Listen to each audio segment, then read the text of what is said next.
औज़ु बिल्लाहि मिनश शैतानिर लईनिर रजीम।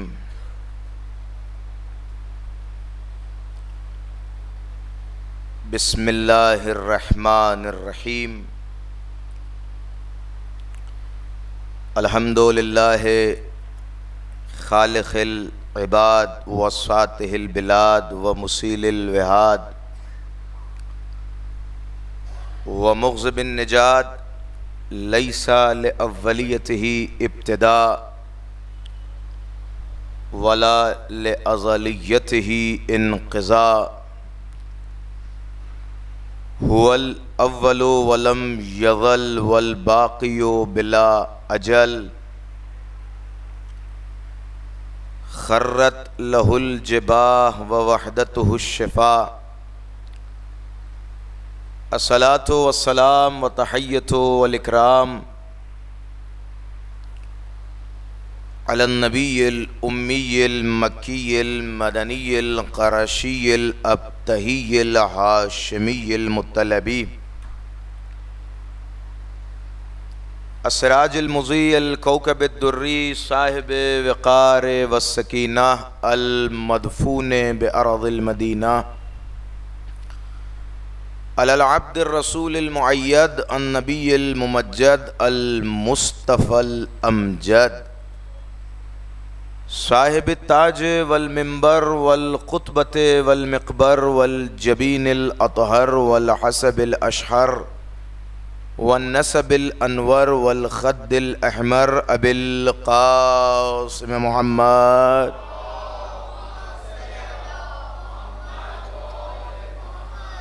व अला अहले बैतिन नबुव्वा व मअदनिर रिसाला व मुख्तलिफ़िल मलाइका व महबतिल वह्य व खुज़ानिल इल्म व मुंतहल हिल्म व उसूलिल करम व क़ादतिल उमम व औलियाइन निअम व अनासिरिल अबरार व दाइमिल अख़यार व सासतिल इबाद व अरकानिल बिलाद व अब्वाबिल ईमान व उमनाइर रहमान व सुलालतिन नबिय्यीन व सफ़वतिल मुरसलीन व इतरते ख़यरते रब्बिल आलमीन व अला अइम्मतिल हुदा व मसाबीहिद दुजा व अलामित तुक़ा व ज़विन नुहा व उलिल हिजा व कहफ़िल वरा व वरिसतिल अंबिया व मसलिल आला व दअवतिल हुस्ना व हुज्जतिल्लाहि अला अहलिद दुनिया व अला साहिबे दअवतिन नबविय्या व सौलतिल हैदरिय्या वल इस्मतिल फातिमिय्या व सुल्हिल हसनिय्या व शुजाअतिल हुसैनिय्या वल इबादतिस सज्जादिय्या वल आसारिल बाक़िरिय्या वल उलूमिल जाफ़रिय्या वल हुलूमिल काज़िमिय्या वल हुज्जजिर रज़विय्या वल जूदित तक़विय्या वन नक़ावतिन नक़विय्या वल हैबतिल अस्करिय्या वल ग़ैबतिल महदविय्या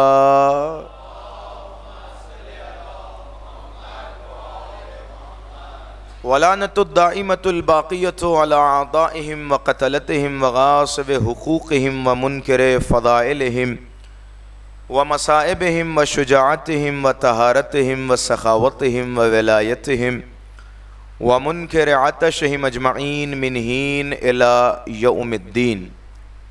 अम्मा बअद फ़क़द क़ाल अल्लाहु तआला फ़ी मुहकम किताबिही व मुत्क़िन ख़िताबिही बिस्मिल्लाहिर रहमानिर रहीम वल फ़ज्र व लयालिन अश्र व शफ़अ वल वत्र। सलावत पढ़ने मोहम्मद आले मोहम्मद की बारगाह सल्लल्लाहु अलैहि मोहम्मद व आले मोहम्मद।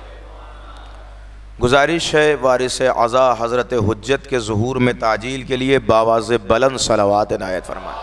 अल्लाहुम्मा सल्लि अला मुहम्मद।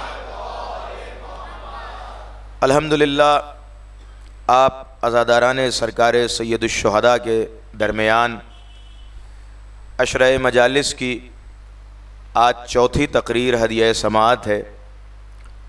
इस हुसैनी आशूर ख़ाने में क़ुरान और ज़िक्र आशूर के उन्वान से मेरे बयान का सिलसिला जारी व सारी है और मैं मुसलसल आपके दरमियान हर रोज़ कुछ न कुछ दलाइल, कुछ न कुछ बातें कुरान के हवाले से आपकी खिदमत में पेश करने की सआदत हासिल कर रहा हूँ। इसकी वजह यह है कि हमारे हमसिन और कमसिन भाइयों के जहन में वो बातें बैठ जाएं और एक ख़ास तबका कि जिसको हर बात के और हर सवाल का जवाब कुरान से चाहिए होता है, उन्हें भी मालूम चल जाए कि अज़ादारी, मजलिस अज़ा, मातम ये कोई कुरान से बहुत दूर की चीज़ नहीं है, बल्कि इसकी न जाने कितनी दलीलें कुरान के दामन में छुपी हुई हैं। मगर मसला यही है कि छपे हुए कुरान को पढ़ना और है, छुपे हुए कुरान को समझना और है। इसलिए कि हमारी उम्मत का तकाज़ा ये रहा है कि हमने सिर्फ़ और सिर्फ छपे हुए कुरान पे तवज्जो दी है, पढ़ा और सरसरी तौर पर गुज़र गए, लेकिन हमें नहीं पता कि कुरान की आयतों का माना क्या है, कुरान की आयतों का मफ़हूम क्या है। और एक जुमला इससे आगे मैं कह रहा हूँ कि अगर हम कोशिश भी करें कि कुरान की आयतों को समझ जाएं, कुरान के मफ़हूम को समझ जाएं, तो बग़ैर अहले बैत की मदद के हम कुरान का तर्जुमा भी नहीं कर सकते हैं। कुरान समझना तो बहुत दूर, अगर अहले बैत की हदीसें सामने न हो तो हम कुरान का ठीक से ट्रांसलेशन भी नहीं कर सकते। उसकी सीधी सी बात यह है, और इसको समझना यहाँ बहुत ज़्यादा आसान है, कि आप माशाअल्लाह यहाँ चेन्नई में रहते हैं और आपकी जो यहाँ की इलाक़ाई ज़बान है ज़ाहिरन तमिल है, कि जो आप हज़रात बोलते भी हैं, लेकिन अब जाहिर है कि मेरा यहाँ से कोई ताल्लुक़ ज़्यादा नहीं रहा है। बस ये है कि आप भी अज़ादार हुसैन हैं, मैं भी अज़ादार हुसैन हूँ, और अमीरुल मोमिनीन की विलायत का रिश्ता है आपसे और आपकी ज़मीन से। तो आप अगर मेरे दरमियान तमिल बोलेंगे तो मुमकिन है मैं न समझ पाऊँ, और जाहिर है कि मैं चूँकि ईरान से पढ़ के आया हूँ और आप में से अक्सर अफराद ऐसे होंगे जिन्हें फ़ारसी नहीं आती होगी, तो मैं फ़ारसी बोलूँगा तो आपको फ़ारसी नहीं समझ में आएगी। ये क्या है, ये क्यों है? कि मौलाना आप समझे नहीं, जिसकी जो ज़बान होती है वही उसको समझ भी सकता है, वही उसको समझा भी सकता है। भाई तमिल आपकी अपनी ज़बान है, आप बोल भी सकते हैं और किसी सामने वाले को उसका माना समझा भी सकते हैं। फ़ारसी में सीख के आया हूँ तो मैं बोल भी सकता हूँ और आपको समझा भी सकता हूँ। अल्हम्दुलिल्लाह नजफ़ अशरफ में रहा, अरबी सीख के आया हूँ तो अरबी बोल भी सकता हूँ, अरबी समझा भी सकता हूँ। कुरान का भी यही मसला है। कुरान लिखा हुआ अरबी में है, लेकिन अरबी ज़बान को कुरान नहीं कहते, बल्कि अल्लाह की ज़बान को और आले मोहम्मद के घर के कल्चर को कुरान कहते हैं। तो अब अगर कुरान को समझना है तो बिल्कुल उसी तरह जैसे किसी ज़बान को समझने के लिए साहिब ज़बान की मदद ली जाती है, वैसे ही कुरान को समझने के लिए वारिस कुरान की मदद लेनी पड़ेगी। जब वारिस कुरान की मदद लेंगे तो हर चीज़ कुरान में नज़र भी आएगी और समझ में भी आएगी। अब जाहिर है कि कुरान मजीद का एक तरीक़ा यह है कि कुरान का दावा तो है कि ला रत्बिन वला याबिसिन इल्ला फी किताबिन मुबीन, कायनात में कोई ऐसी चीज़ नहीं है, कोई ऐसा खुश्को तर नहीं है कि जो कुरान मजीद में मौजूद ना हो, यानी सब कुछ कुरान में है। तो जाहिर है कि जब सब कुछ कुरान में है तो फिर आज़ादारी भी कुरान में है, लेकिन बस ये है कि उसको देखने के लिए चश्मे बसीरत की ज़रूरत है, कुरान को समझने के लिए आईने फ़िक्र की ज़रूरत है। इसीलिए कुरान ने अगर पढ़ने के लिए एक मर्तबा कहा है तो सैकड़ों मर्तबा ये कहा है कि कुरान में गौर करो, फ़िक्र करो, डीपली कुरान को देखो। एक आयत पढ़ो मगर गौर और फ़िक्र और तदब्बुर के साथ पढ़ो। अब मिल्लत मुस्लिमा से मैं सवाल करना चाहता हूँ कि जो बात बात में कुरान की बात की जाती है, आज मैं इस मिंबर से और इस मजमे के सामने कह रहा हूं कि आइए कुरान की आयतों को तलाश करते हैं, कुरान की आयतों को खोलते हैं और ढूंढना शुरू करते हैं कि कुरान मजीद में नमाज की रकातों का जिक्र कहाँ है। कुरान मजीद में कहाँ लिखा है कि सुबह की रकत 2 रकत, सुबह की नमाज 2 रकत है। कुरान मजीद में किस आयत में लिखा है कि ज़ोहर की नमाज 4 रकत है। कुरान मजीद में कहाँ लिखा है कि असर की नमाज 4 रकत है। कुरान में कहाँ लिखा है कि मगरिब की नमाज 3 रकत है। कुरान में कहाँ लिखा है कि नमाज इशा 4 रकत है। कुरान में कहाँ लिखा है कि नमाज शब मुस्तहब है। कुरान में कहाँ लिखा है कि जब हज करने जाओ तो सफ़ेद एहराम पहनो। कुरान में कहाँ लिखा है कि जब हज करने जाओ तो तवाफ करो। कुरान में कहाँ लिखा है कि जब हज करने जाओ तो कुर्बानी दो। कुरान में कहाँ लिखा है कि अपने कल्चर के एतबार से सहरी करो। कुरान में कहाँ लिखा है कि अपनी ग़िज़ा के एतबार से इफ्तार करो। भाई सैकड़ों चीज़ें ऐसी हैं कि जिस पे सारा आलम इस्लाम अमल कर रहा है, लेकिन उसका कुरान में नज़रिया नहीं, उसका कुरान में वजूद नहीं है। अलबत्ता मैं जुमला बदलूं, मैं ये तो नहीं कहता कि वो कुरान में मौजूद नहीं है, लेकिन ये ज़रूर कहूँगा कि वो आज तक किसी को कुरान में नज़र नहीं आया है। माशाअल्लाह सारा आलम इस्लाम नमाज सुबह 2 रकत पढ़ता है, नमाज मगरिब 3 रकत पढ़ता है। हम भी पढ़ते हैं, आप भी पढ़ते हैं, सभी पढ़ते हैं। पूरी दुनिया नमाज मगरिब 3 रकत पढ़ रही है, नमाज इशा 4 रकत पढ़ रही है, नमाज ज़ोहर असर 4-4 रकत पढ़ रही है।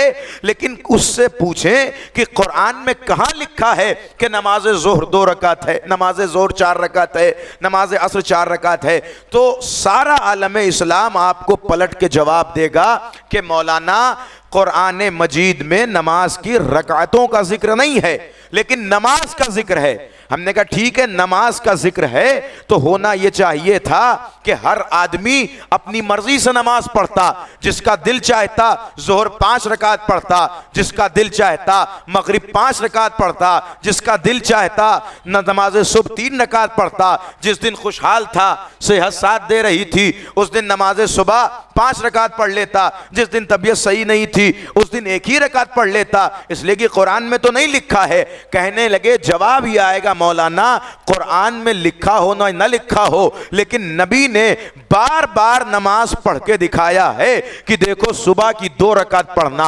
मगरिब की 3 रकात पढ़ना, जोहर की 4 रकात पढ़ना, असर की 4 रकात पढ़ना। कुरान की आयतों में इसका वजूद मिले या न मिले, कुरान की आयतों में लिखा हो या न लिखा हो, लेकिन जो नबी बार बार करके दिखा रहे हैं, कुरान वो कह रहा है कि जैसे जैसे मेरा नबी करता जाए वैसे वैसे तुम भी करते जाओ। जैसे जैसे मेरे नबी को करते हुए देखना वैसे वैसे तुम भी करते जाना।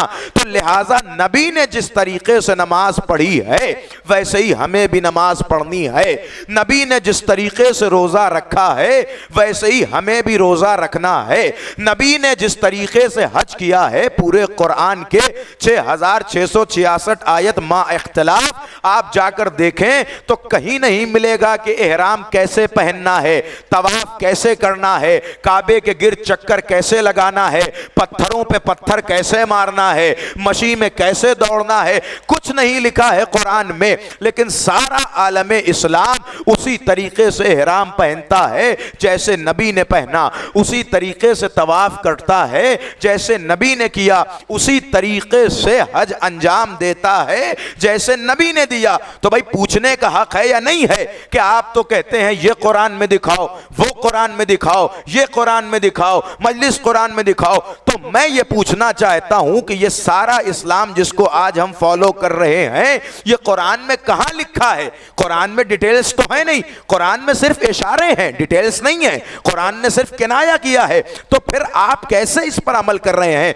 तो जवाब बस एक है, क्या है कि मौलाना कुरान में लिखा हो या न लिखा हो, लेकिन नबी ने सैकड़ों मर्तबा करके दिखाया है कि नमाज कैसे पढ़नी है, रोजा कैसे रखना है, हज कैसे करना है। तो बस एक मेयार और पता चला कि जो चीज हमें कुरान में जाहिरी तौर पर नजर आए या न नजर आए, लेकिन अगर नबी उसे बार बार करके दिखा रहे हो तो वो चीज हमको वैसे ही करनी है। जैसे नमाज की डिटेल कुरान में नहीं है लेकिन नबी ने पढ़ के दिखाया तो हमको वैसे ही पढ़नी है। रोजे की डिटेल कुरान में नहीं है लेकिन नबी ने रख के दिखाया तो हमको वैसे ही रखना है। हज की डिटेल कुरान में नहीं है लेकिन नबी ने हज करके दिखाया तो हमको वैसे ही करना है।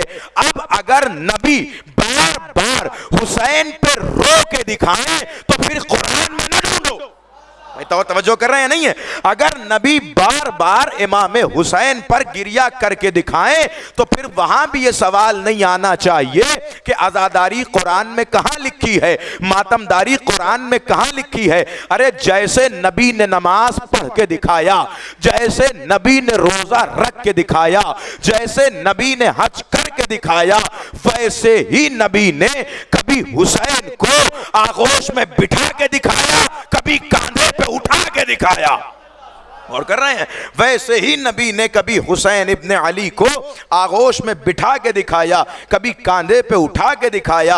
और ऐसा नहीं है कि नबी की जिंदगी में इमाम हुसैन पे गिरिया ना हुआ हो। मैं तो पहली मुहर्रम से आपकी खिदमत में अर्ज कर रहा हूं कि नुज़ूल कुरान से पहले भी इमाम हुसैन पे गिरिया हुआ, हालांकि अभी इमाम हुसैन शहीद नहीं हुए थे। अब आइए हम नबी की जिंदगी में आपको दिखाते हैं। तारीख ने लिखा और तरफैन की किताबों ने लिखा कि पैगंबर बैठे हुए थे, अपनी अजीम ज़ौजा जनाब उम्मे सलमा के घर पे तशरीफ फरमा थे और इतने में अचानक से मौला हुसैन तशरीफ लाए। पैगंबर मौला हुसैन के साथ महवे गुफ्तगू थे, बड़े कम सिन है मौला हुसैन, बहुत छोटे से थे। इतने में थोड़ी देर के बाद पैगंबर ने गिरिया करना शुरू किया, रोना शुरू किया। जनाब उम्मे सलमा ने पूछा कि या नबी अल्लाह, आज तक आपको ऐसे गिरिया करते हुए नहीं देखा, ये क्या हो गया है कि आप अचानक से बैठे बैठे गिरिया कर रहे हैं? सुनिएगा तवज्जो से, अचानक से बैठे बैठे गिरिया कर रहे हैं।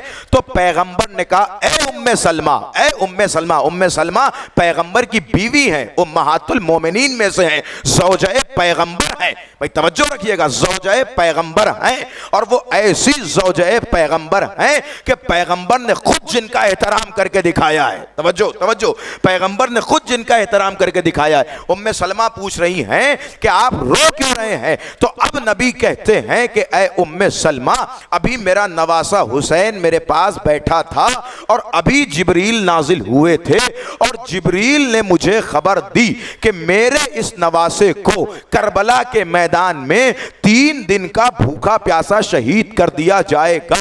और इस खबर को सुनकर मेरे ऊपर गिरिया तारी हुआ और मैं रोने लगा। अब मुझे आप बताइए कि जो काम पैगंबर कर दे वो सुन्नत होता है या बिदअत होता है?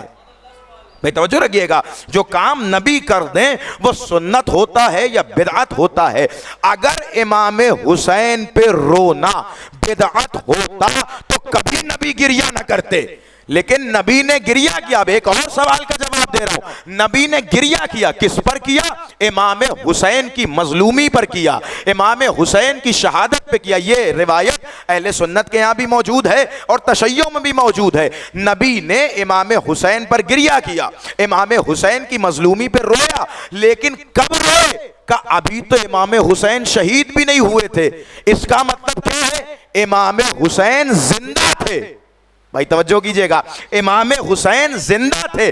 तो आज जो ये सवाल किया जाता है कि साहब शहीद मरता नहीं, जिंदा जावेद का मातम नहीं किया जाता, तो हमें ये बताओ, नबी जब इमाम हुसैन की जिंदगी में हुसैन पर रो रहे हैं, इसका मतलब ये है कि दलील कायम हो रही है कि हुसैन की जिंदगी में भी हुसैन पे गिरिया होगा और हुसैन की शहादत के बाद भी हुसैन पे गिरिया होगा।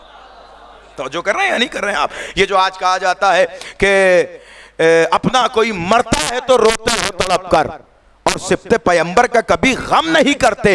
हिम्मत है तो महशर में पैगंबर से भी कहना हम जिंदा जावेद का मातम नहीं करते।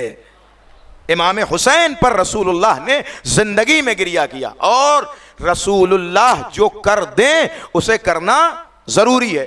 अच्छा, सिर्फ गिरिया नहीं किया, अगर सिर्फ गिरिये पे बात रुक जाती तो शायद मैं भी रुक जाता, लेकिन गुफ्तगू आगे बढ़ी। जनाब उम्मे सलमा ने भी गिरिया किया उसके थोड़ी देर के बाद पैगंबर ने उम्मे सलमा से कहा, अपनी अहलिया अपनी ज़ौजा से कहा, ए उम्मे सलमा, मैं तुम्हें एक यादगार चीज देना चाहता हूं। यह कहने के बाद पैगंबर ने आंखों पे इशारा किया, सारी जमीनें पस्त हुई, जमीनें करबला बुलंद हुई। पैगंबर ने कहा, ए उम्मे सलमा, यही वो जमीन है जहां मेरा माजाया कत्ल किया जाएगा, जहां मेरा नवासा कत्ल किया जाएगा, जहां मेरे हुसैन को 3 दिन का भूखा प्यासा शहीद कर दिया जाएगा। ए उम्मे सलमा, मैं इस जमीन की थोड़ी सी खाक उठाकर तुम्हें दे रहा हूं। और ये कहकर पैगंबर ने करबला की थोड़ी सी खाक उठाई, जिसे हम और आप खाके शिफा कहते हैं, और उम्मे सलमा को दी और कहा, इस खाक को बड़े एहतियात से रखना, बहुत संभाल के रखना। जब ये खाक खून में तब्दील हो जाए तो समझना कि वाक़े करबला हो गया, आशूरा वाक़या हो गया। ये बात है पैगंबर के दौर की। इमाम हुसैन अभी पैगंबर के 40 साल बाद करबला जाएंगे। 40 साल पहले इमाम हुसैन की मजलूमी पर रसूलुल्लाह रो भी रहे हैं और अपनी अहलिया जनाब उम्मे सलमा को इमाम हुसैन की खाके शिफा दे भी रहे हैं। पैगंबर खाके शिफा क्यों दे रहे हैं? का खाके शिफा दे के जमाने को बता रहे हैं कि खाके शिफा का एहतराम क्या है। भाई पैगंबर ने जनाब उम्मे सलमा को खाके शिफा दी, उम्मे सलमा ने वो खाके शिफा ली और तारीख ने लिखा कि उसे अपने घर के एक छोटे से ताक में रखा। अब मैं देखना चाहता हूं कि कौन मेरी गुफ्तगू पे कितना मुतवज्जे है, और एक जुमला कहना चाहता हूं।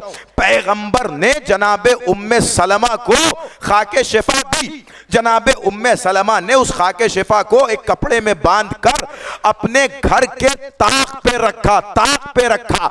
खाके शिफा कौन सी खाक है? अभी इमाम हुसैन शहीद नहीं हुए हैं कि उसमें इमाम हुसैन का खून मिल जाए, अभी शहादत से 40 साल पहले की बात हो रही है। इसका क्या मतलब है? इसका मतलब अभी खाके शिफा में खून हुसैन नहीं है। क्या है? का सिर्फ निस्बत है हुसैन की तरफ। तवज्जो चाह रहा हूं मैं आपकी, सिर्फ निस्बत है हुसैन की तरफ। एक ऐसी मिट्टी जिसकी निस्बत है इमाम हुसैन की तरफ, वो रसूलुल्लाह दे रहे हैं। रसूलुल्लाह की अहलिया, रसूलुल्लाह की ज़ौजा उसे अपने घर में ताक पे सजा रही हैं। ये जुमला बदल के कह दूं कि ये तारीख का पहला अज़ाखाना है जो खुद रसूल के घर में सजाया जा रहा। भाई गौर कर रहे हैं, सलामत रहें आप। या अली या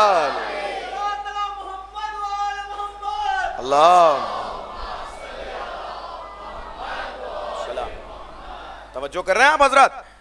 ये पहला अज़ाखाना है जो खुद रसूल के घर में सजाया जा रहा है। भाई अज़ाखाने में और क्या होता है? निस्बतें ही तो होती हैं। अलम की निस्बत जनाब अब्बास से होती है, ताबूत की निस्बत मौला हुसैन से होती है, यही सारी चीज़ें तो अज़ाखाने में होती हैं। तो अभी खाक में खूने हुसैन इब्ने अली शामिल नहीं था, लेकिन रसूलुल्लाह ने वो खाक दी और जनाब उम्मे सलमा ने बड़ी हिफाजत और एहतराम से अपने घर के ताक पे उसे रखा। इसका मतलब एक छोटा सा अज़ाखाना खुद पैगंबर के घर में सजाया गया, पैगंबर के घर में सजाया गया।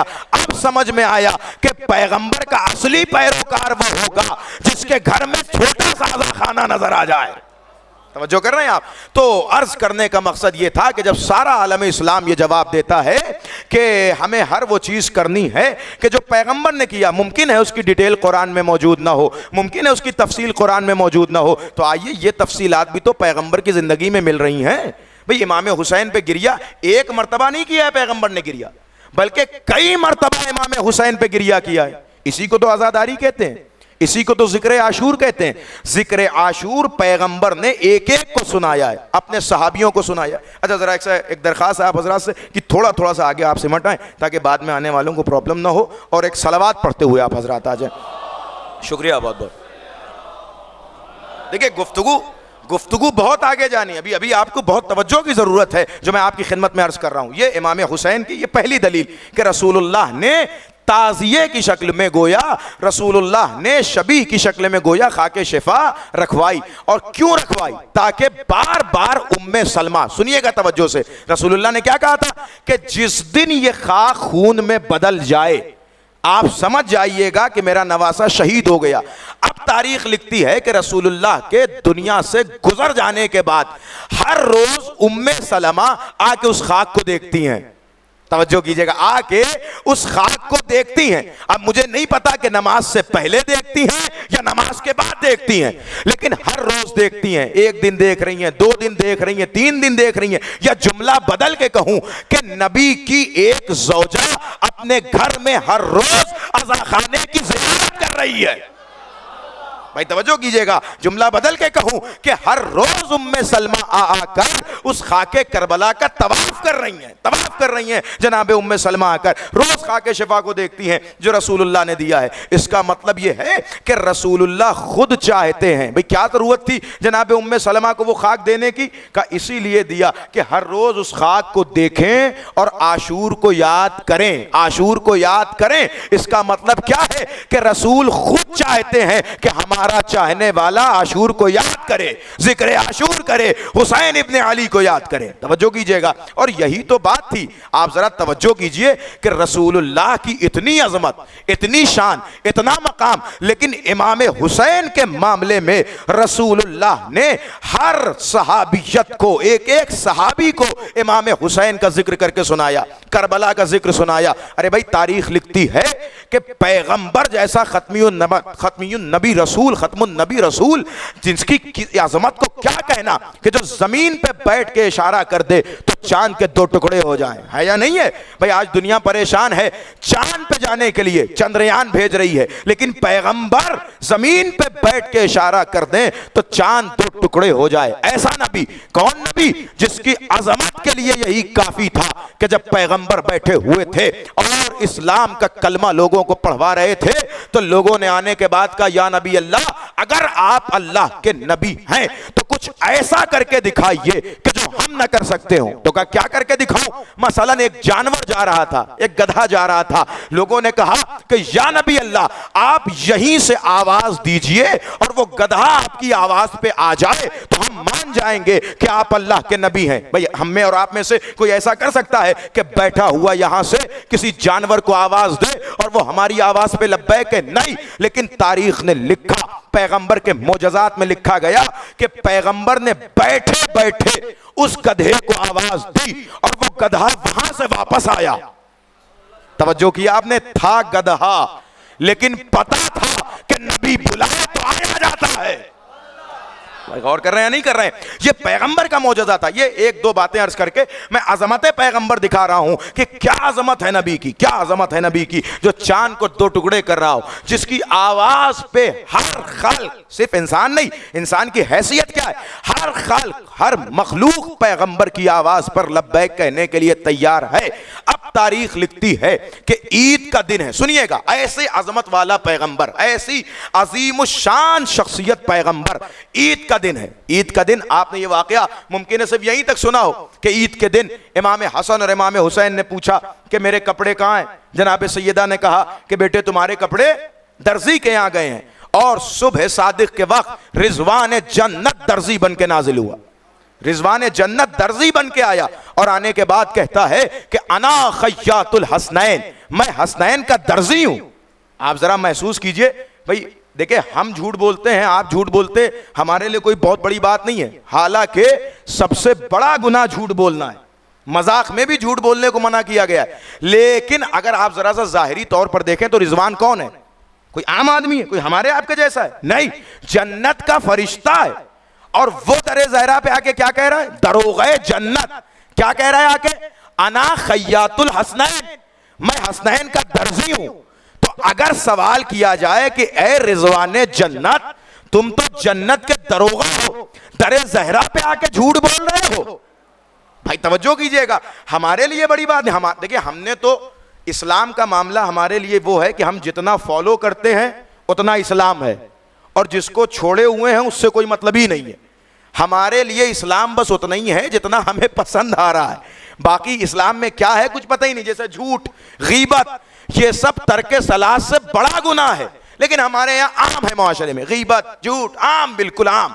झूठ बोलना, मजाक में झूठ बोल रहे हैं, गीबत कर रहे हैं, ये सारी चीजें। लेकिन आप हमारे आम समझने से गुनाह का वजन कम नहीं हो जाता। जो जितना भारी गुनाह है वो उतना ही भारी रहेगा। तो तवज्जो रखिएगा। लेकिन जब रिजवान से पूछा जाए कि रिजवान आप जन्नत के दरोगा हैं, नाउजुबिल्लाह नस्तजीरो बिल्लाह, आप दरे ज़हरा पे आके झूठ क्यों बोल रहे हैं, तो शायद रिजवान का जवाब आए कि झूठ किसे कहते हैं। झूठ किसे कहते हैं? का झूठ उसे कहते हैं जो खिलाफे वाक़या हो, यानी जो काम ना हो उसे आप कहें हो गया है। मसलन मैं मजलिस पढ़ रहा हूं, आप बाहर जाके कहें कि मजलिस नहीं हो रही है, यानी जो काम हो रहा है आप उसे कहें कि नहीं हो रहा है। अब रिजवान हमसे कहेगा कि झूठ तब होता कि जब मैं दर्जी नहीं होता। तवज्जो तवज्जो तवज्जो, ये जुमला झूठ तब होता जब मैं दर्जी ना होता। हमने कहा रिजवान तो तुम दर्जी कहां थे, तुम तो जन्नत के दरोगा थे। कहां? कल तक जन्नत का दरोगा था, कल तक जन्नत का दरोगा था, लेकिन जैसे ही ज़हरा की जबान से निकला, जैसे ही फातिमा की जबान से ये जुमला अदा हुआ कि जन्नत से दर्जी कपड़ा लेके आएगा, तो जो दरोगा था उसे दरवाजे का दर्जी बना दिया गया। तवज्जो रखिएगा। कहा मैं झूठ नहीं बोल रहा हूं, मुझे कल ये नई जॉब ऑफर हुई है, मुझे कल ही ये नई जॉब दी गई है, कल ही मेरा प्रमोशन हुआ है।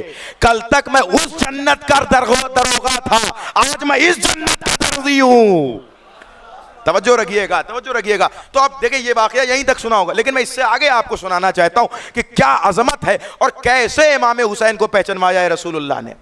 भाई जन्नत के लिबास आ गए, इमाम हसन और इमाम हुसैन ने जन्नत का लिबास ज़ेब तन कर लिया, पहन लिया। ईद का दिन मदीने में बाहर निकले इमाम हसन और इमाम हुसैन।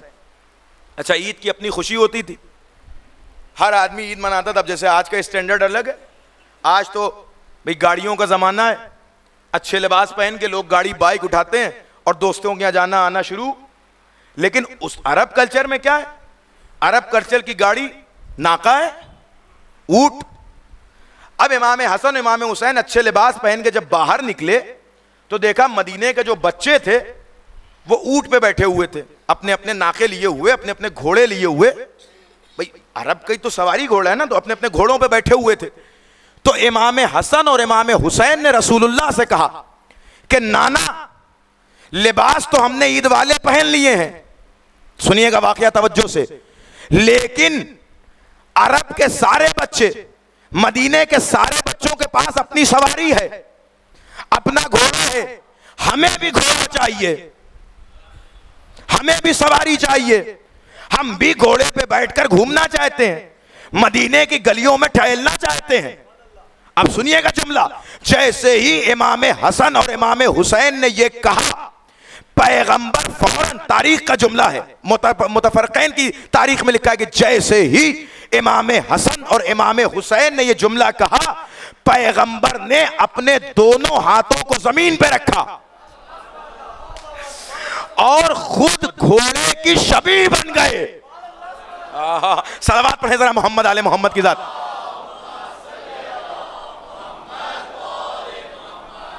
नाउजुबिल्लाह, आप क्या समझ रहे हैं? क्या ये हमारे घर के बच्चों की तरह खेल हो रहा है? जैसे हमारे घर का बच्चा जिद कर ले कि पापा हमें आज आपकी पीठ पे बैठना है, तो हम लोग कभी कभी घोड़ा बन जाते हैं, हाँ बेटा बैठ जाओ। माफ कीजिएगा, ये खेल वेल नहीं हो रहा है। इमाम बचपन में भी इमाम होता है और रसूल रसूल होता है।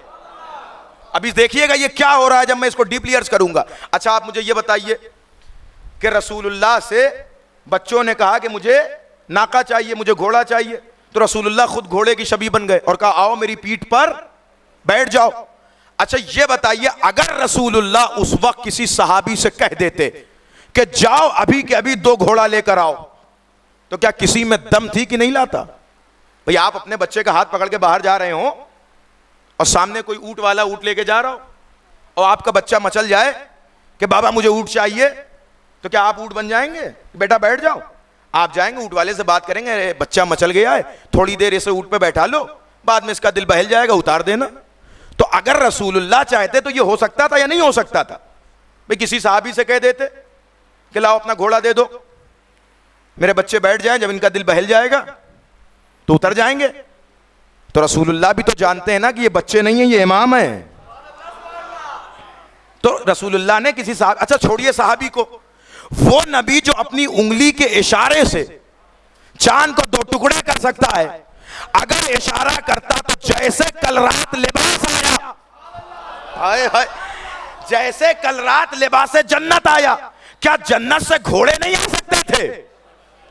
देखिए तवज्जो कीजिएगा, क्या जन्नत से घोड़े नहीं आ सकते थे? बिल्कुल आ सकते थे, लेकिन ना जन्नत का घोड़ा मंगाया, ना किसी सहाबी से घोड़ा लिया। अच्छा चलिए छोड़िए रसूलुल्लाह, तो रसूलुल्लाह तो किसी सहाबी से कह देते कि तुम घोड़ा बन जाओ, तो वो तो अपने लिए शरफ समझता ना, वो तो अपने लिए शरफ समझता कि भाई रसूलुल्लाह के नवासों की खिदमत कर रहा हूं मैं।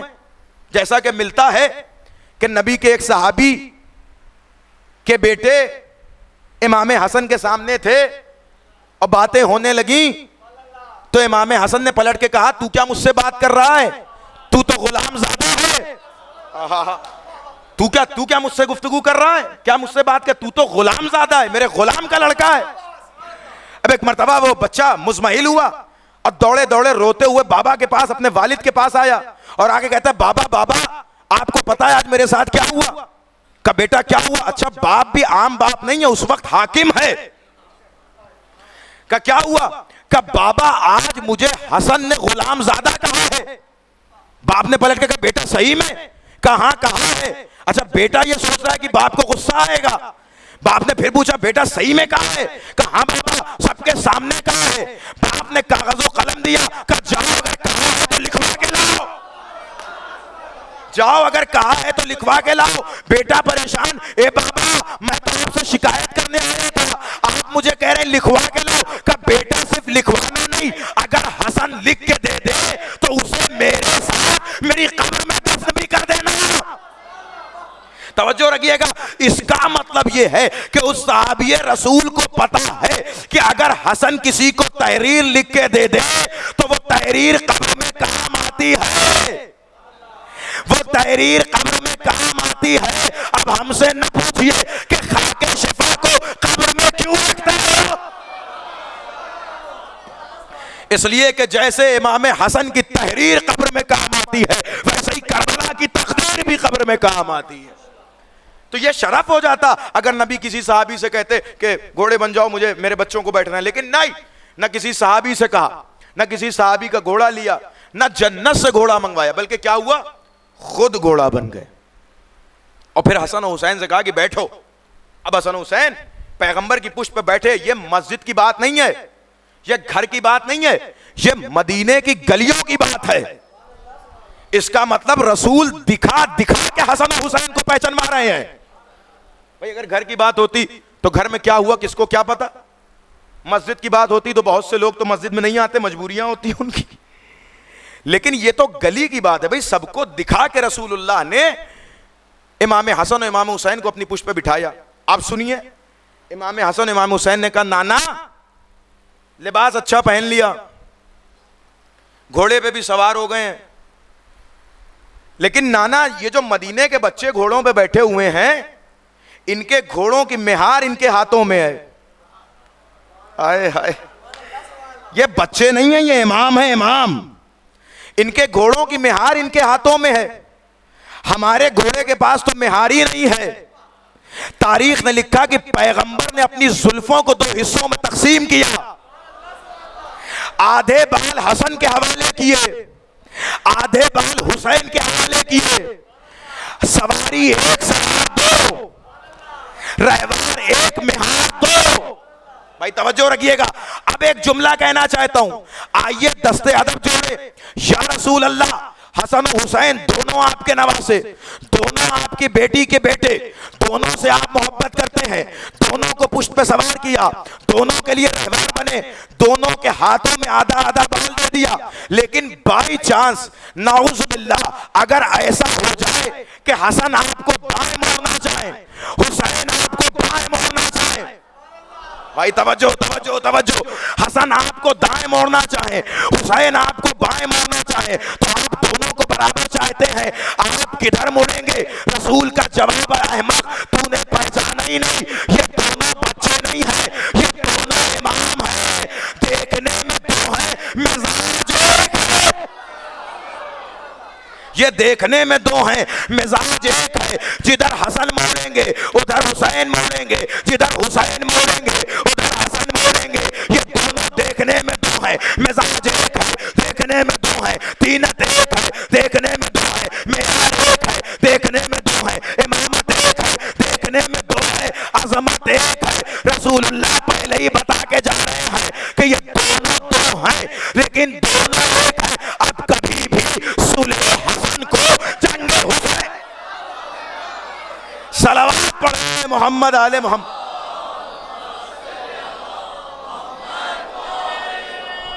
शाबाश।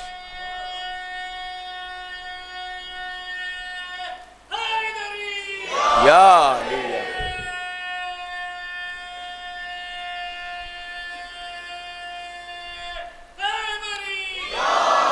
अली अल्लाहुम्मा सल्ली। भाई तवज्जो किया आपने, ये दोनों देखने में दो हैं लेकिन मिजाज एक है, इसलिए कि इनका मिजाज मिजाज इस्मत है। अब कभी तारीख में ये न लिखना कि हसन थोड़ा नरम मिजाज थे लिहाजा सुलह कर ली, हुसैन थोड़ा जंग मिजाज थे लिहाजा जंग। ना ना, मिजाज इमामत है। इमामत को पता है कि कब किस चीज की जरूरत है। जहां सुलह से शरीयत की हिफाजत होगी वहां सुलह की जाएगी, जहां तलवार उठाना जरूरी होगा वहां तलवार उठाई जाएगी। अब सुनिए तवज्जो के साथ। अब इमाम हसन और इमाम हुसैन के हाथ में मिहार है। जिसके हाथ में मिहार होती है वही रहवार को जिधर चाहता है उधर चलाता है। अब अगर एक जबान का जुमला कह के आगे बढ़ जाऊं कि आज नबूवत ने अपनी मिहार इमामत के हाथों में दे दी है, यानी आज नबूवत उधर ही जाएगी जिधर इमामत चाहेगी। अब क्या हुआ, क्या सब थोड़ी देर गुजरी थी कि इमाम हसन इमाम हुसैन ने कहा नाना जन्नत का लिबास पहन लिया हमने, नाके पे हम बैठ गए, मिहार हमारे हाथों में है, लेकिन ये जो मदीने के बच्चे नाके पे बैठे हुए हैं, अपने अपने ऊंट पे बैठे हैं, तो इनके नाके बोलते भी हैं। भाई ऊंट बोलते भी हैं, आवाज निकालते हैं, हमारा नाका तो कुछ बोल नहीं रहा है। या रसूल अल्लाह आप हमारे नाका बन गए, नबी अल्लाह आप हमारे नाका बन गए हैं, तो हमारे नाके बोल क्यों नहीं रहे हैं? आए हाय, हम और आप होते तो क्या होता? झुंझला के कहते कि भाई इतना कर दिया बहुत है, अब क्या बिल्कुल ही ऊंट बना दोगे? लेकिन नबी भी जानते हैं कि ये इमाम हैं और इमाम भी जानते हैं कि ये नबी हैं। आप देखिए जरा किस किस किस इंतजाम से ये किया जा रहा है। जैसे ही बच्चों ने कहा कि नाना, भाई अंदर अभी जगह बची हुई है, अगर हजरात अंदर आना चाहें तो आ सकते हैं। बुलंद तरीन सलवात पढ़ें अज़मत आले मोहम्मद पर। आ जाए आप हजरात, और थोड़ा करीब के आ जाए, वैसे भी मिंबर से दूर नहीं बैठा जाता। एक और सलवात पढ़ें अज़मत आले मोहम्मद। तवज्जो कीजिएगा, आज बड़ी अहम गुफ्तगू आपके सामने अर्ज हो रही है। जैसे ही इमाम हसन और इमाम हुसैन ने कहा कि नाना सबके नाके बोल रहे हैं, हमारा नाका बोल क्यों नहीं रहा है, तो पैगंबर ने ऊंट की आवाज की शबीह बनाई। पता नहीं कितनी शबीहें आज साबित हो रही हैं। भाई पहले तो खुद शबीह बने, फिर अपने बालों को मिहार की शबीह बनाया, फिर खुद आवाज की भी शबीह बनाई। अब जाहिर है कि पैगंबर तो ऊंट की तरह नहीं बोल सकते ना, तो जो भी पैगंबर बोलेंगे वो ऊंट की आवाज की शबीह होगी। तो पैगंबर ने जो आवाज निकाली वो तारीख ने लिखा अलाफ, इसलिए कि ऊंट जो बोलता है उसका माना होता है अलाफ। आप हदीसों और रिवायतों में पढ़ेंगे तो ये जो जानवरों की आवाजें हैं, ये जानवरों की आवाजें नहीं है, ये हकीकत में तस्बीह है। ये जो मुर्ग बोलता है, इमाम से पूछा गया मौला मुर्ग क्या कहता है, कहीं अल्लाह अकबर की सदा बुलंद करता है। कहीं जो सुबह सुबह परिंदे बोलते हैं ये क्या करते हैं, कहीं अपनी अपनी तस्बीहें करते हैं। इसका मतलब ये जो जानवर आवाज निकालते हैं ये आवाज नहीं है, बल्कि ये उनकी तस्बीह है, ये अल्लाह का जिक्र है। ऊंट भी जो आवाज निकालता है उससे मिलती जुलती आवाज क्या है, अलाफ। तारीख ने लिखा कि जैसे ही मौला हसन और मौला हुसैन ने कहा कि सबके नाके बोल रहे हैं, हमारा नाका बोल नहीं रहा, तो पैगंबर ने कहा अलाफ, फिर कहा अलाफ, यानी ऊंट की आवाज, फिर कहा अलाफ। अभी 3 मरतबा कहा था कि जिब्रील नाजिल हो गए। देखिए ये बच्चे खेल नहीं रहे हैं, क्या कर रहे थे। जैसे ही अभी 3 मरतबा कहा था कि जिब्रील नाजिल हो गए, कहा या रसूल अल्लाह अब एक बार और मत कहिएगा। अल-आफ का माना होता है परवरदिगार माफ कर दे। कहा जिब्रील क्या हुआ? आए हाय। कहा या रसूल अल्लाह अब एक बार भी और ना कहिएगा। कहा जिब्रील क्या हुआ? कहा जब आपने कहा पहली मरतबा अल-आफ कहा, अल्लाह ने एक हिस्सा जहन्नम का खामोश कर दिया। अरे क्या सुन रहे हैं आप? कहा जब आपने दूसरी मरतबा अल-आफ कहा, अल्लाह ने दूसरी मरतबा खामोश कर दिया, दूसरा तबका भी जहन्नम का खामोश कर दिया। आपने जब तीसरी मरतबा कहा तो तीसरा दर्जा भी खामोश कर दिया। अब अगर आपने एक बार और कहा तो पूरा जहन्नम खामोश हो जाएगा। अब आप समझे ये हसन और हुसैन बचपने का खेल नहीं कर रहे थे, उम्मत को जहन्नम से बचा रहे। सलामत रहे।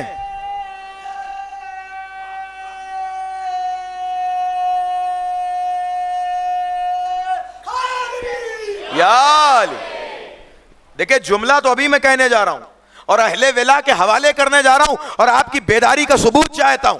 भाई यहां तक की मजलिस तो आपने सुन लिया, भाई एक जुमला मेरा भी सुनते चलिए। भाई जिब्रील आए और जिब्रील ने आके पैगंबर से कहा बस कीजिए अब न कहिएगा। हमने हाथों को जोड़ा, ए जिब्रील थोड़ी देर से आते, आए हाय थोड़ी देर से आते।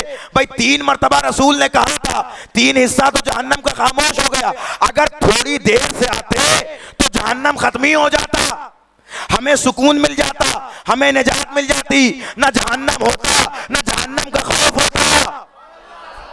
भाई थोड़ी सी देर से आते तो जहन्नम का प्रॉब्लम सॉल्व था, जहन्नम खत्म ही हो जाता। रसूलुल्लाह अलैहि कहते अल्लाह जहन्नम को बुझा देता। तो शायद जिब्रील पलट के जवाब दे कि अरे आने को तो मैं आता थोड़ी देर से, लेकिन मैंने सोचा कि अगर सारा जहन्नम खत्म हो गया तो दुश्मन अली कहां जाए। सलावत पढ़े मोहम्मद आले मोहम्मद की।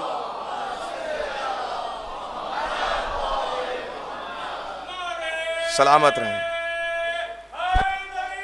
यार यार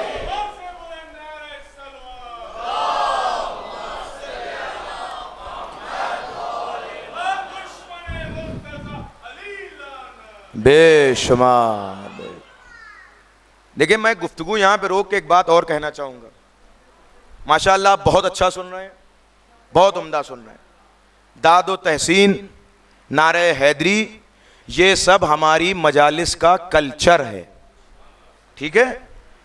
इस पर न कुरान की आयत ढूंढिए न रिवायत ढूंढिए।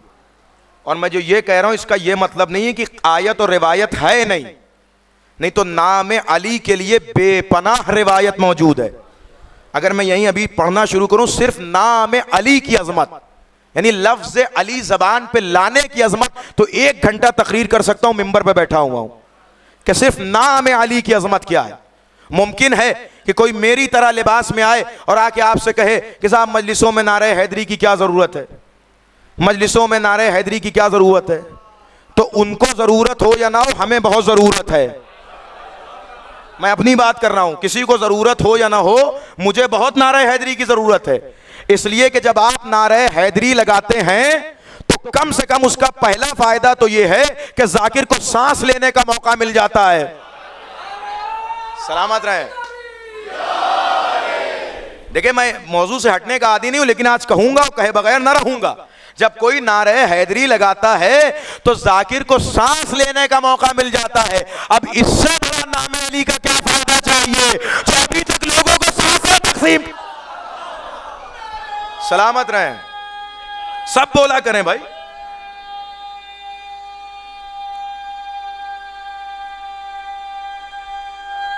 हैदरी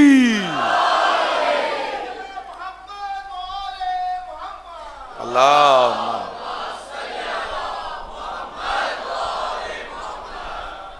तो भाई जो जिसे नहीं जरूरत है उसे नहीं जरूरत, लेकिन मुझे बहुत जरूरत है। और ये अल्हम्दुलिल्लाह हमारे हिंदुस्तान की मजालिस का कल्चर है। माफ कीजिएगा, ये मजलिसें हिंदुस्तान में हो रही हैं, ईरान और इराक में नहीं हो रही है। वहां का अपना कल्चर है।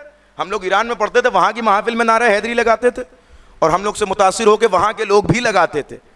अच्छा कमाल है कि वहां इंडियन कल्चर की मुखालिफत नहीं होती, लेकिन यहां आके मुखालिफत की जा रही है। अरे भाई ये हमारा अल्हम्दुलिल्लाह बुजुर्गों का दिया हुआ कल्चर है, न जाने कितने बड़े बड़े उलमा इसी कल्चर में पढ़ के गुजर गए और उन्होंने खुद मिंबरों से बाकायदा नारे हैदरी की तायीद की, और आज पता नहीं क्या। बहरहाल मैं इन सब गुफ्तगू में नहीं जाना था, लेकिन सुन लीजिए, नारे हैदरी हमारी और आपकी पहचान है, और इसे हम समझें या ना समझें, सारी दुनिया समझती है इस बात को। और एक मशहूर वाकया पढ़ूंगा और यहीं से गुफ्तगू फिर अपने मौजू पे आ जाएगी। बड़ा मशहूर वाकया, मुमकिन आपने सुना भी हो, बड़ा मशहूर नाम है पाकिस्तान का अल्लामा इस्माइल देवबंदी। बड़ा मशहूर नाम है। ये कौन थे आप नाम से समझ लीजिए, अल्लामा इस्माइल देवबंदी। बेपनाह किताबें हैं इनकी, और ये मनाजरा लाइव भी हुआ था और उनकी किताबों में भी आया और बहुत सारे लोगों ने इस मनाजरे को पढ़ा भी है। अल्लामा इस्माइल देवबंदी पहले मसलक देवबंद से ताल्लुक़ रखते थे, पहले दूसरी तरफ थे, बाद में उन्होंने रिसर्च की, तहकीक की, शिया हो गए। जब शिया हो गए तो मजलिसें पढ़ने लगे। जब मजलिसें पढ़ते थे तो जाहिर है कि शियों की मजलिस और नारे हैदरी ना लगे, ऐसा हो ही नहीं सकता। भाई शियों की मजलिस की पहचान है नारे हैदरी, तो उनकी मजलिसों में खूब नारे लगते थे। तो जो लोग पहले वाले रिश्तेदार थे उनके, उन्होंने आके उनसे कहा कि आप शिया हो गए हैं, लेकिन आपको पता है देखिए शियों में कोई मैनर वैनर नहीं है, कोई तरीका नहीं है। अच्छा, ये हसद थी उनकी, इसलिए कि जब तक इस्माइल देवबंदी उस तरफ थे कुछ नहीं बोलते थे, कुछ नहीं बोल पाते थे, लेकिन जब इस तरफ आए तो मजलिसें पढ़ना शुरू की। मजलिसें पढ़ना शुरू की तो शीयत में उनकी मकबूलियत हुई। तो अब लोगों ने आगे कहा कि देखिए आप शिया हो गए, शियों के पास कोई तरीका नहीं होता, कोई तमीज़ नहीं होती। का क्या हो गया? कहा आप उनकी मजलिसों का हाल देखिए, पड़े हुए सोया करते हैं, ओंगा करते हैं, पड़े रहते हैं, सोया करते हैं, बिल्कुल बेहोश पड़े रहते हैं, सोते रहते हैं। लेकिन जैसे ही किसी ने नारे हैदरी लगाया, जाग के या अली या अली या अली करने लगते हैं। ये कोई तरीका है मजलिस का? पूरी मजलिस सोते रहेंगे, लेकिन जैसे ही नारे हैदरी लगेगा, इसका मतलब उनको भी पता है कि नारे हैदरी पे जाग जाया जाता है। सुन रहे हैं या नहीं सुन रहे हैं आप? अपनी जरा अलामत सुनिए, ये मैं अपनी जबान से नहीं अर्ज कर रहा हूं। अल्लामा इस्माइल देवबंदी से किसने कहा?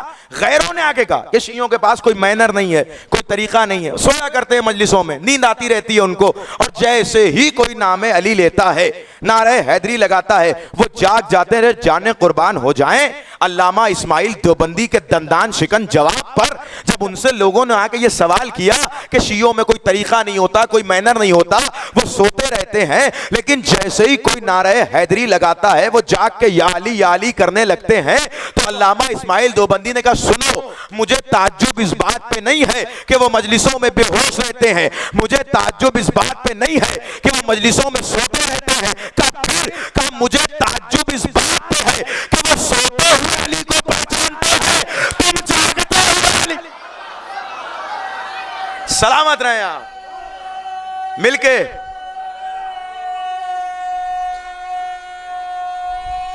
हैदरी या अली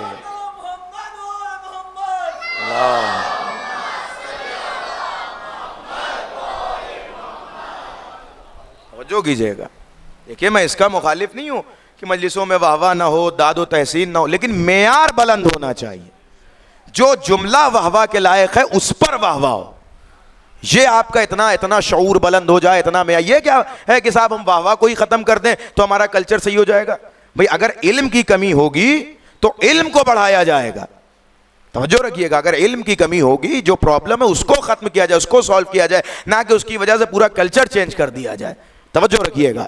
तो ये मैं अर्ज कर रहा हूं कि नारे हैदरी हमारी पहचान है। बहरहाल तो जिब्रील थोड़ी देर रुक के आते, यहीं पे थी ना गुफ्तगू, जिब्रील थोड़ी देर रुक के आते तो जहन्नम का प्रॉब्लम ही सॉल्व हो जाता, खत्म हो जाता जहन्नम। तो आवाज आई कि नहीं रुक तो जाता, लेकिन खुदा ने इजाजत नहीं दी। और ये मत समझिएगा कि ये खाली मेरा जुमला है, मैंने खिताबत के जोश में कह दिया कि जहन्नम अल्लाह ने जहन्नम खत्म नहीं की इसलिए कि दुश्मन अली कहाँ जाएंगे। ये नबी की हदीस भी है, सिर्फ जुमला नहीं है, नुक्ता नहीं है। बड़ी जिम्मेदारी से नुक्ता लगाना पड़ता है हम लोगों को कि कम से कम उसके पीछे हदीस भी हो। पैगंबर ने फरमाया है कि अगर दुनिया मोहब्बत अली पे जमा हो जाती, लमा खलक़ल्लाहु नार, अल्लाह जहन्नम को खल्क ही न करता। तवज्जो रखिएगा। तो पैगंबर ने ये जो पूरा माहौल क्रिएट हुआ था, ये जो दो बच्चे बज़िद थे कि नाका बन जाए, नाका बन जाए, तो पैगंबर खुद नाका बने, पैगंबर खुद नाका बने। अच्छा फिर सुनिए जुमले पे जुमला। अब पैगंबर नाका बने हैं, हसन हुसैन बैठे हुए हैं, हाथों में पैगंबर की जुल्फे हैं, उधर से कुछ सहाबी आते हुए नजर आए। उन्होंने पैगंबर को देखा, पैगंबर के दोष पे हसन हुसैन को देखा, तो वही दोहरी पॉलिसी, पलट के कहा वाह कितनी अच्छी सवारी है। पैगंबर को खुश करने के लिए वाह कितनी अच्छी सवारी है। पैगंबर ने खामोश, ये मत कहो कितनी अच्छी सवारी है, कहो कितने अच्छे सवार है। तवज्जो कर रहे हैं, कहो कितने अच्छे सवार हैं। ये है पैगंबर के, खुद गलियों में हसन और हुसैन को पहचानवा रहे हैं। उसने क्या गलत कहा था भाई? सवारी भी तो ऐसी, पैगंबर की सवारी, नबूवत की सवारी, तो उससे अच्छी कोई सवारी हो सकती, लेकिन कोई गलत जुमला नहीं था। पैगंबर जानते थे कि जुमला गलत नहीं है, फिक्र गलत है। कभी कभी जुमला अच्छा होता है, फिक्र गलत होती है। तो पैगंबर ने इसीलिए कहा कि तुम्हारी फिक्र सही हो जाए, रसूल के साथ साथ हसन और हुसैन को भी पहचानो। तो ये पैगंबर का सलीका रहा। अब एक और बात सुनिए और गुफ्तगू में मुनासिबत की तरफ ले आऊं। पैगंबर ने जिस तरीके से नमाज और रोजा और हज करके दिखाया है, वैसे ही इमाम हुसैन को पहचानवाया है। ये पैगंबर मस्जिद में खुतबा दे रहे हैं। अच्छा इससे बड़ा मेराज क्या हो सकती? पैगंबर मस्जिद में खुतबा दे रहे हैं और सहाबी बैठे हुए खिताब कर रहे हैं, और इतने में इमाम हुसैन छोटे से हैं, 3 से 4 साल के, तशरीफ लाए मस्जिद में। अबा ने बढ़ के इमाम हुसैन के कदमों का बोसा लिया। तुराब ने चाहा कि अबू तुराब के बेटे को गले लगा ले, और इमाम हसन जमीन इमाम हुसैन मस्जिद की फर्श की तरफ तशरीफ लाए। मैं ये नहीं कहूंगा कि इमाम गिर गए, इसलिए कि जो गिर जाए वो इमामत नहीं है, इमाम गिरता नहीं है, बल्कि ये मस्जिद को समझाना था। अच्छा तारीख में लिखा मस्जिद भरी हुई है और रसूलुल्लाह खुतबा दे रहे हैं, इमाम हुसैन दरवाजे के पास। रसूलुल्लाह ने मिंबर छोड़ा, खुतबा तोड़ा, दौड़े हुए गए और जाके इमाम हुसैन को उठाया, वापस मिंबर पे आए। अब जो मिंबर पे बैठे तो ना खुतबा, ना खिताब, ना तकरीर, कुछ नहीं। कहा हाज़ा हुसैन फारफू, ये हुसैन है, इसे पहचान लो। भाई तवज्जो रखिएगा, सवाल कीजिए ना नबी से कि या नबी अल्लाह, आप किसी सहाबी से कह देते कि हुसैन को उठा लो। देखिए अब दोनों वाकयों का निचोड़ जो ले जा रहा हूं। आप किसी सहाबी से कहते कि हुसैन को उठा लो, किसी सहाबी से क्यों ना कहा, किसी उम्मती से क्यों ना कहा, किसी मस्जिद में बैठने वाले से क्यों ना कहा। अच्छा ईद वाले दिन भी खुद ही नाका बन गए, किसी सहाबी को बना देते कि उनकी पुश्त पे हुसैन बैठ जाते। मस्जिद में किसी सहाबी से कह देते कि आगोश में हुसैन को उठा लो, तो शायद नबी कहे तुम्हें पता नहीं है ये हुसैन है। हुसैन आम बच्चे का नाम नहीं है, हुसैन इमाम है, और सहाबियत इमामत के वज़्न को नहीं उठा सकती। सुनिए जुमला सुनिएगा, सहाबियत इमामत के वजन को नहीं उठा सकती।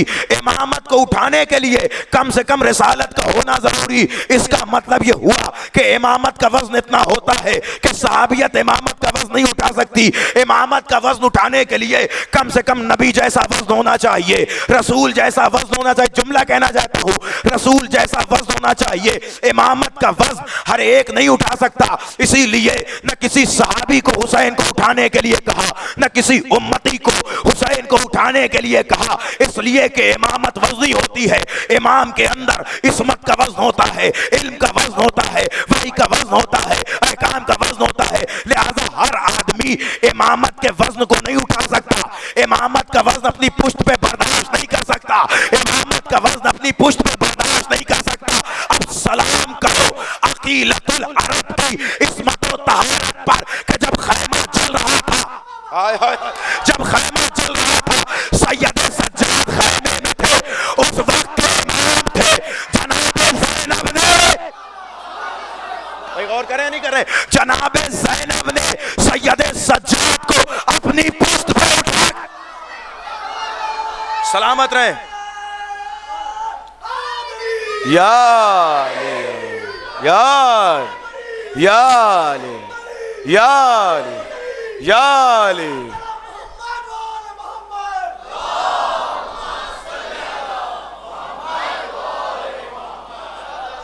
सुनिए सुनिए तवज्जो से, दलील कमजोर हो तो बात कीजिएगा भाई। चौथे इमाम वक्त के इमाम है, ये इमाम हुसैन की शहादत की बात है। इमाम हुसैन जब शहीद हो गए तो अब वक्त का इमाम कौन है? चौथा इमाम। और चलते हुए खैमे से अपनी पुश्त पे उठा के लाई हैं जनाब ज़ैनब। तो सोचिए किस मकाम पे होगी ज़ैनब की आज़मत कि इमाम वक्त को अपनी पुश्त पे उठा के ला रही हैं, वज़न इमामत को अपनी पुश्त पे उठा के ला रही। क्यों ना हो? इसलिए कि अली की बेटी है ज़ैनब।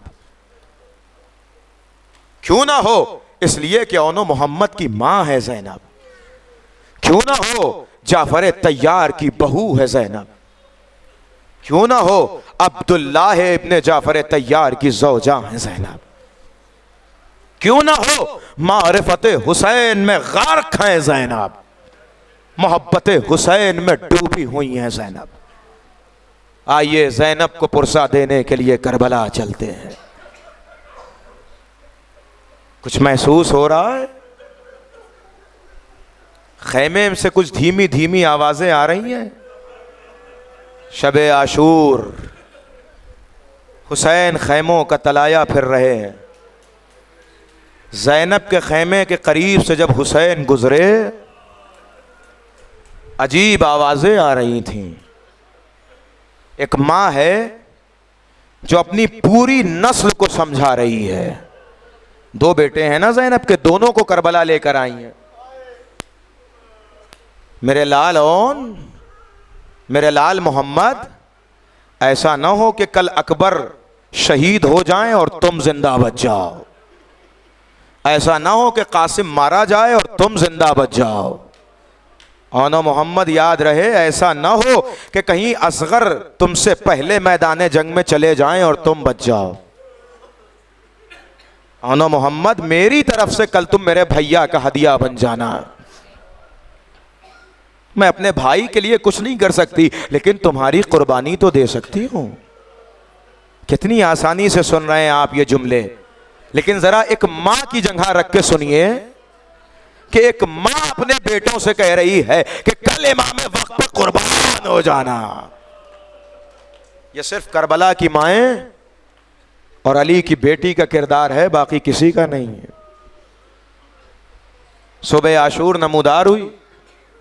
सुबह से औनो मोहम्मद जा रहे हैं, मामू जान मरने की इजाजत दे दीजिए। आका, मैदान करबला में, मैदान जंग में जाने की इजाजत दे दीजिए। हुसैन नहीं देते, पलटा देते हैं, जाओ बच्चों अभी तुम छोटे हो। जब बहुत देर होने लगी, बच्चे अम्मा के पास गए। अम्मा, सुबह से हम मामू के पास जा रहे हैं, आका के पास जा रहे हैं, आका इजाजत नहीं देते। ज़ैनब ने दोनों बच्चों का हाथ पकड़ा, पकड़ के हुसैन की खिदमत में आई, आवाज दी, भैया क्या मेरा हदिया काबिल कबूल नहीं है? क्या मेरी कुर्बानी काबिल कबूल नहीं है? हुसैन कभी भी ज़ैनब की बात को टालते नहीं हैं। जब ज़ैनब ने हुक्म दिया, ज़ैनब ने कहा, हुसैन ने बच्चों को इजाज़त दी, ज़ैनब ने बच्चों को तैयार किया। जुमला बदल के कहूं, एक माँ है जो अपने बच्चों को कफन पहना रही है। एक माँ है जो अपने बच्चों को कफन पहना रही है। औनो मोहम्मद याद रहे, जंग करते करते अगर पानी तक पहुंच भी जाना तो पलट के पानी की तरफ ना देखना। औनो मोहम्मद, अगर प्यास गलबा करे तो ख्याल कर लेना कि खैमे में असगर प्यासा है। अजरुकुम अल्लाह, अजरुकुम अल्लाह, खैमे में असगर प्यासा है। गए दोनों बच्चे, बड़ी आलीशान जंग की, अली अली के नवासे हैं, जाफर तैयार के पोते हैं, दोनों अपने दौर के बहादुर और शहसवार। बड़ी आलीशान जंग की औनो मोहम्मद ने। तारीख ने लिखा कि दोनों तरफ से लश्कर को घेरते थे और लड़ते लड़ते लड़ते लड़ते जब लश्कर पीछे की तरफ हटता था, इब्ने ज़ियाद आवाज देता था, क्या? कहने पता नहीं है, जाफर तैयार के पोते लड़ने के लिए आए हैं। कब दो बच्चे तुमसे संभाले नहीं जा रहे? कब वो दो बच्चे नहीं है, वो अली के नवासे हैं, जाफर तैयार के पोते हैं। तो कहा मिल के हमला करो। तारीख ने लिखा कि मिल के हमला किया गया। बास तारीख ने लिखा कि मिल के भी जब सामने से हमला हुआ तो बच्चों को पा नहीं पाए, मिलके जब धोखे से हमला किया गया, इस तरफ दोनों बच्चे थे और दोनों तरफ से लश्कर ने मिलकर हमला किया। उधर आम की आवाज दी गई, इधर मोहम्मद की आवाज दी गई। एक भाई ने दूसरे भाई को देखने के लिए जब चेहरा मोड़ा, जालिम ने वार किया। अल्लाह अकबर, अल्लाह। जालिम ने वार किया। दोनों बच्चे पुश्ते फर्ज पे संभल न सके, जीन से जमीन पे तशरीफ लाए। आवाज दी, अस्सलाम अलैका या अबा अब्दुल्लाह। ए आका हुसैन, आप पे सलाम हो। हुसैन दौड़े, अब्बास दौड़े। अरे बच्चों की मैयत को उठा के हुसैन खैमे की तरफ आए। अल्लाह अकबर। जैसे ही मैयत खैमे में आती थी, जानते हैं क्या होता था? बीबियां मैयतों को घेर के बैठ जाती थी और उस शहीद का नाम लेके मातम किया जाता था। खैमे में मातम बरपा हुआ। वाह होना, वाह मोहम्मदा, वाह मोहम्मदा। अरे थोड़ी देर गुजरी थी कि किसी ने देखा कि बच्चों की मैयत पे मां नहीं नजर आ रही है। आवाज दी, फिजा जाओ जैनब को बुला लो। अरे फिजा पहुंची है तो अजीब मंजर देखा, मुसल्ला बिछा है, जैनब का सर सजदे में है। ए मेरे महबूब, अजरुकुम अल्लाह। ए मेरे महबूब, तेरा शुक्र है मेरी कमाई हुसैन पे काम लग गई। बस 2-3 जुमले, मजलिस तमाम हो रही है। अरबाब अज़ा, जानते हैं जैनब ने क्यों गिरिया नहीं किया? जैनब ने यह सोच के गिरिया नहीं किया कि कहीं मुझे रोता हुआ देखकर मेरा भाई हुसैन शर्मिंदा ना हो जाए। सुनिएगा, सुनिएगा, जरा पढ़िए मक्तल। तारीख ने लिखा कि जैनब ने करबला में गिरिया नहीं किया मोहम्मद पे कि कहीं हुसैन को एहसास ना हो जाए कि मेरी बहन रो रही है। कहीं हुसैन को एहसास, जैनब ने गिरिया नहीं किया उन्होंने मोहम्मद पे। शाम से लेके कूफे, कूफे से लेके शाम का सफर, और मोहम्मद का सर नौके नेजा पे बुलंद है। जैनब हुसैन पे रो रही है लेकिन मोहम्मद पे गिरिया नहीं किया, कहीं हुसैन का सर देख के शर्मिंदा ना हो जाए। कैद खाने में पहुंच गई जैनब। जब कैद खाने से रिहाई मिली, एक एक सर आया है। तारीख ने लिखा कि हुसैन का सर आया, जैनब ने बढ़ के लिया, इस्तकबाल किया, खूब मातम किया। अली अकबर का सर आया, गिरिया किया। कासिम का सर आया, गिरिया किया। जब मोहम्मद का सर आया, जैनब ने खुल के गिरिया नहीं किया। आखिरी जुमला पढ़ो, मजलिस तमाम हो रही है। तारीख, अल्लाह रे माँ का दिल, अल्लाह रे अली की बेटी का कलेजा, अल्लाह रे ज़ब्ते ज़ैनब, अल्लाह रे एहतराम हुसैन, अल्लाह रे सब्र ज़ैनब। अगर हुसैन सब्र की मेराज पे है तो ज़ैनब भी करबला से शाम तक सब्र की मेराज पे नजर नहीं है। बेटों का मातम नहीं किया, करबला गुजर गई, बेटों का मातम नहीं किया।